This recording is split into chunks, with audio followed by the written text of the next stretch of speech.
Hi, this is Jim from Tech World, and today you get to entertain me with the comments that you have left on our viewer comment line. The following program is brought to you in living color.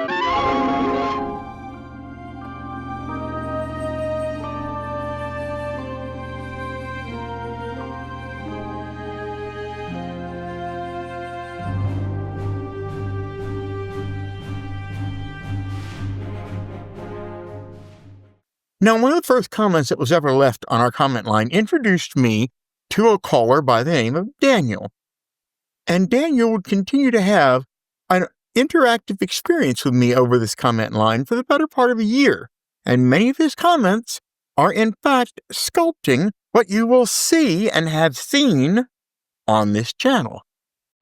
Hi, my name is Daniel W. Ring. I've kind of kept up with your Trek World podcast on YouTube. Shane Johnson just recently passed away. Real interesting story.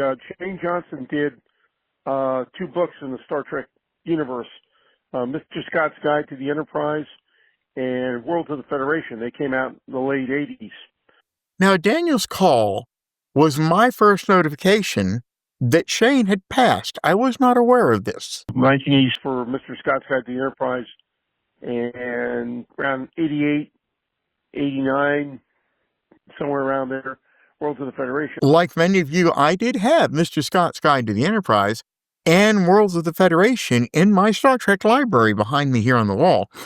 I'd like to say I knew right off the top of my head they were written by the same person, but I did not until Daniel pointed it out to me. I also later determined that Shane had also assisted Starlog with a variety of projects, including their Star Trek The Next Generation technical mag. Well, Shane Johnson disappeared for a time and then came out, apparently had transitioned from male to female. Now, I found out after Dan's call, when I looked up information, Was now going by Laura Johnson.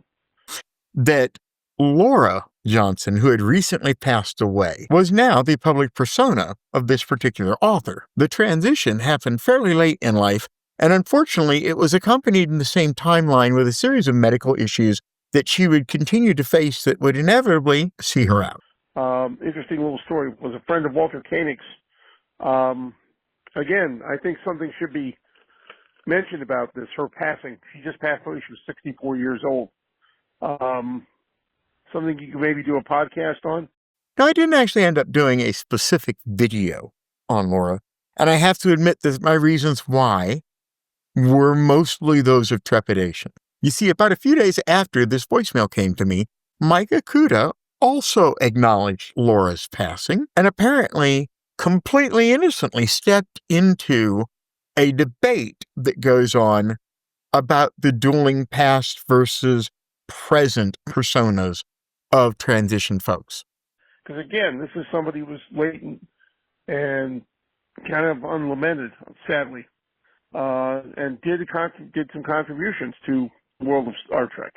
Now, we have several folks on this channel that are transitioned, and I have found them to be very valuable members of our community, and never in a million years would I want to do absolutely anything that could potentially hurt their feelings, and quite frankly, at the time, I was completely unsure what to do. So as a result, I did include this voicemail in a video with just a text over acknowledging Laura's passing. Just like Russell Bates passed away. Russell Bates and David Wise, both of them have passed. They wrote the Star Trek animated series episode, How Sharper Than a Serpent's Tooth. Both of them have passed away. Now, this was also the first time I'd been made aware of both Russell and David passing, because quite frankly, I simply had not paid a whole lot of attention to the various authors that also appeared on the animated series besides Walter. Again, unlamented, unnoticed, completely. Something to think about. My name is Daniel W. Ring. Maybe you can use this. Maybe you can highlight this on one of your podcasts. He was a Native American Indian, and there was some backstory to him writing the episode. And now I'm limited to only knowing what other people wrote about that backstory, rather than being able to try to grasp firsthand how he felt about his involvement in the animated series. And even more importantly to me, he was a close friend of Gene Kuhn. Yes, hello, how are you doing? My name is Leon Naranjo, and I'm calling from Sacramento, California. I just happened to see your video on YouTube today about Star Trek and Star Trek World. Now, this next caller, Leon, gave me a fascinating story about the AMT mystery ship, which is also known as the Leif Erikson. The video that he's referring to, of course, is the video that I did on the iconic D7 Klingon battlecruiser model. My comment is about the mystery ship, or the Lee Ferguson ship that was created by AMT. I actually purchased one of those, and I've had it hanging up in my bedroom since 1976. And how, in fact, the modeling community at the time did recognize that it was related to Star Trek, even though it was not a Star Trek ship, and that this particular gentleman has kept his home display piece for the past 50 years. Far beyond the glow-in-the-dark status, I think, but it's been around for at least 50 years hanging in my household. Now, interestingly enough, Leon's comment is something that I've heard myself repeatedly from viewers like you on this channel, and that is a surprising number of you still managed to have saved the models that you put together when we were kids. And very simplistic to put together, and that was about it. So some of us still are aware of that ship and that model, and some of us still have it. Anyway, thank you very much, and you have a great afternoon. Bye-bye. And the only thing I can say is for those of us with that kind of tenacity, you have my appreciation and my respect. My name is William Scott Goodman. I spent 10 years in the Army. One of those years was in Korea. And while in Korea, I came across and bought one of these tapes, like the one that you showed. I've actually watched it a couple of times. I believe his name is James Scott. The audio is a little bit soft, so forgive me if I am maligning the name. But he called in reference to the recent video that I posted where the original convention blooper tape had been restored and had remastered audio where possible. He proceeded to tell me an interesting story of him acquiring a tape very much like this in Korea. I'm not certain where it's at, but I think I could find that tape if you have an interest in it. Not wanting to sell it, but if you sharpen it up or dub it out or whatever, improve its quality, I'd like to have a copy of that back. So for that, I'd hand you the thing to work with. I don't know if it has any more or any less information on it that your tape has. Now, it's unknown exactly which version of the blooper tape he had, but this particular tape that mine's based on did continue to show up in the Star Trek convention circuit for quite a while. You see a photograph here on the screen, one of the different variations of it. I see that you're somewhere in the Nashville area, so we're not that far apart because I'm in the Bowling Green, Glasgow, Kentucky area.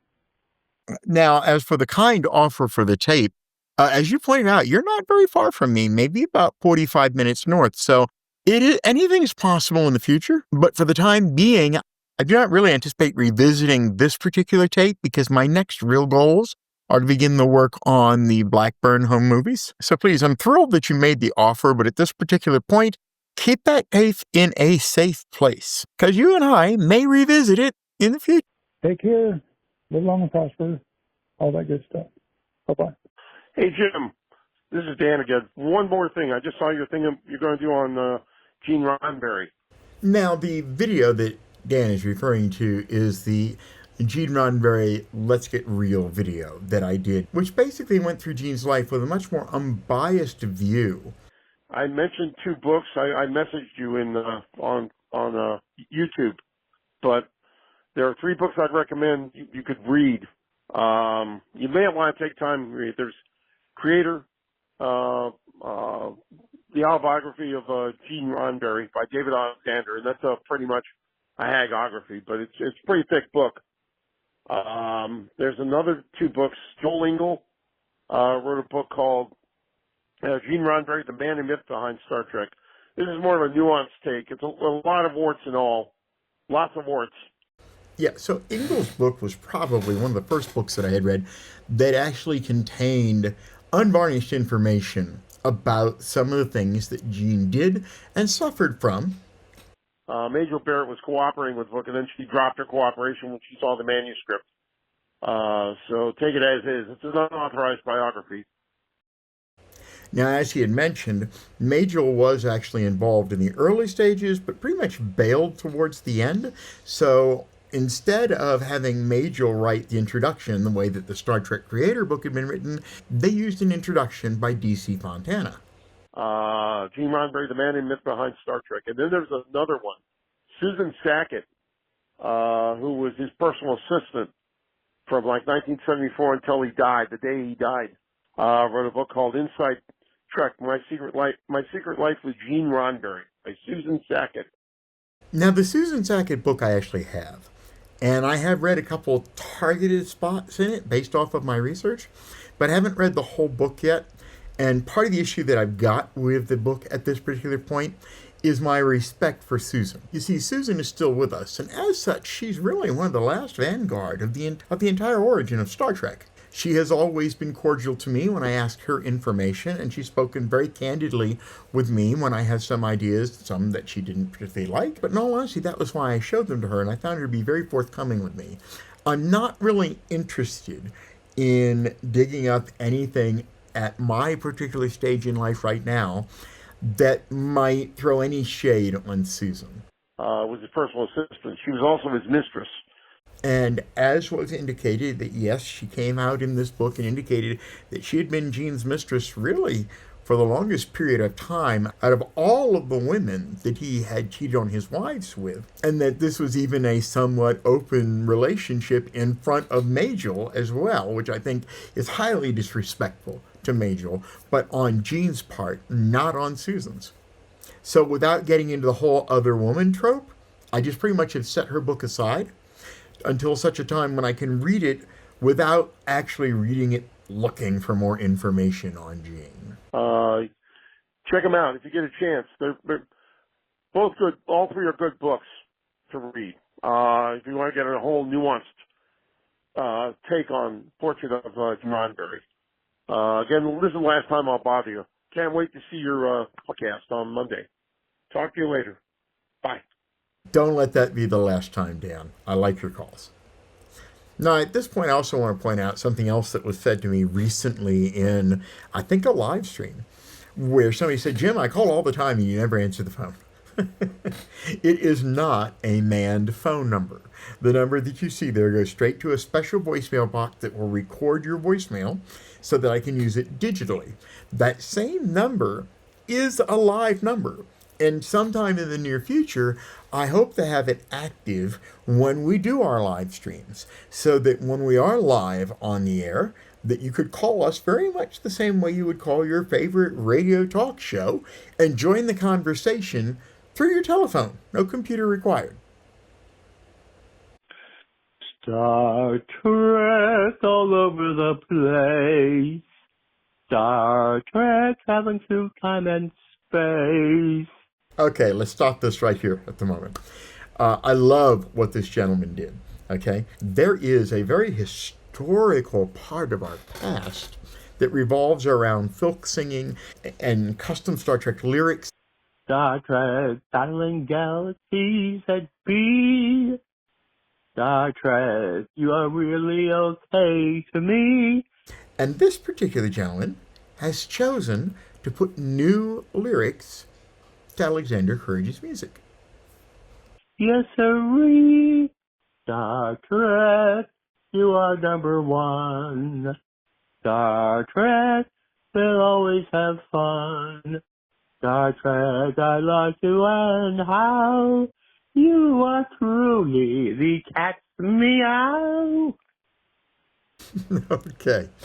The ironically, the picture that I used to illustrate this as we've been listening to that is the very infamous paperwork that was filed to the Copyright Office in the 1960s for Alexander Courage that Gene had hastily written lyrics for and signed his name as a lyricist at the top simply to allow him to steal 50% of the royalty of that song in perpetuity. Hi there. I'm a subscriber to your channel, and I just wanted to request that you do a video on the Greg Stone video, please. Thank you. The Greg Stone video you actually just saw. And I am going to do a longer video on this, I think I'm pretty sure about, because I had completely forgotten about this video until this gentleman called and mentioned it to us. For those of you who are not familiar with it, it was in the early seasons of Star Trek The Next Generation. that a staffer from one of the various studios snuck onto the set of Star Trek The Next Generation and proceeded to film a 32-minute fan film. Now, this particular film caused hoopla like you would never ever believe. It is in fact responsible for many of the ways that Paramount has subsequently viewed use of Star Trek properties. It also was the first time that Hollywood in general dealt with somebody using studio property to make something that was personally theirs. I'm sure it had been going on for years, but most people didn't advertise it. And in the case of the Greg Stone video, it got out. And Paramount was not pleased. Hey, Jim, this is Dan Ring. Loving your Truck World podcast. Thanks, Dan. Appreciate it as always. I just want to make a suggestion. During the 1980s, there's a gaming company, role-playing game company called FASA, F-A-S-A, in giant caps. This particular call that he left about FASA echoed a lot of the comments that I had been receiving from you folks over the past couple years. FASA was near and dear to most of our hearts in the very, very earliest ages of Star Trek. Unfortunately, it passed out of our purview at a strategic time when role-playing games began to fade into the background, and the focus, especially from Paramount's perspective, the focus on Star Trek gaming began to rise in arcade games and computer games. They had the license for Star Trek role-playing games. Maybe you could do an episode on them. They lasted from, I think, 1982 to 1989 when they lost the license. And the story behind them losing the license is actually a pretty fascinating story as well that I'd like to get in deeper on another video. But let's suffice it to say that many people believe they exceeded the boundaries that had been given to them on the license. After apparently they got a kerfuffle with Paramount over some of the gaming supplements they released. But they were really intriguing supplements. They did one, Return to Axanar, which became the basis for the Star Trek fan film Star Trek Axanar by Alec Peters. And this is exactly re-echoing something I said earlier, and that is, I love when you call and leave your messages because I never made that connection. And I guess now that you mention it, I have to ask myself, well, why didn't you make the connection, Jim? And the only thing I can write it off to is life happens, and then old age sucks. So now let's get up with the fun stuff, like this right over here.